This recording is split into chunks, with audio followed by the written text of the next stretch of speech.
Sir, आप live जुड़े हुए इस समय हफीज कॉलेज से जुड़ा जो विवाद था उसको लेकर कोर्ट का बड़ा मामला आया है, पूरी कहानी आपसे जानना चाहेंगे क्या है? जी हाँ सर, ये कल पटना हाई कोर्ट के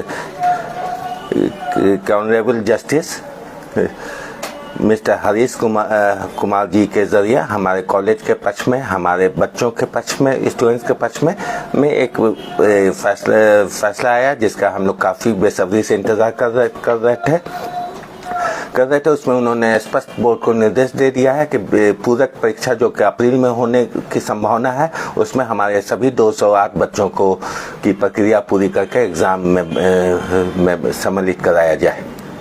ये 208 बच्चों का सर जो प्रकरण चल रहा था, इसमें काफी हद तक आपके कॉलेज पर सवाल उठा था, आप लोगों पे आरोप लगा था। जी जी। कहानी क्या था, दोषी कौन था इसमें कि बच्चों का इतना साल बर्बाद होने का आया?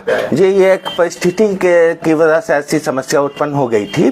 बिहार सरकार ने एक संकल्प लिया था और जिसके द्वारा उन्होंने बिहार के सभी कॉलेजेस में से इंटर को हटा दिया था और स्कूल में भेज दिया गया था।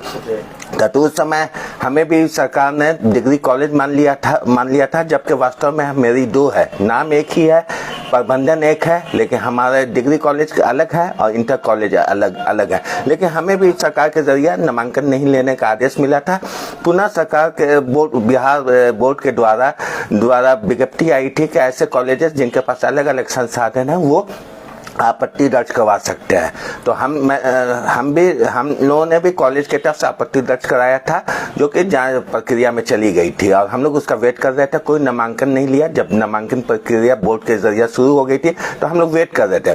लेकिन इसी बीच में हम लोग एक अल्पसंख्यक संस्था है और अल्पसंख्यक संस्था के काम करने के तरीके थोड़े से दूसरे कॉलेजेस से अलग है। तो हम लोग ओएफएस पर शुरुआत में नामांकन नहीं होता दूसरे कॉलेजेस या स्कूल के तरह हम लोग स्वयं अपना नामांकन लेते हैं। सर्वोच्च न्यायालय एवं पटना हाईकोर्ट के कुछ ऐसे इस संबंध में निर्देश रहते हैं। तो इसलिए हम लोग को ओएफएस पर नामांकन की प्रक्रिया से अलग रखा गया था। पूर्व में हम लोग पंजीयन के समय में नामांकन स्वयं लेते थे एवं पंजीयन के समय में हम बोर्ड के पोर्टल पर चले जाते थे। तो हम लोग नामांकन नहीं ले रहे थे और प्रोसेस में थे कि बोर्ड के जरिए कुछ किया जाएगा हम लोग के संदर्भ में, जो भी हमने आपत्ति दर्ज की है। लेकिन इसी बारे में जब पंजीयन का बिहार के अलग अलग माइनॉरिटी कॉलेजेस के लिए एक निर्देश आया कि उनके पोर्टल खोले जा रहे हैं, वो उस पर अपने नामांकन छात्रों को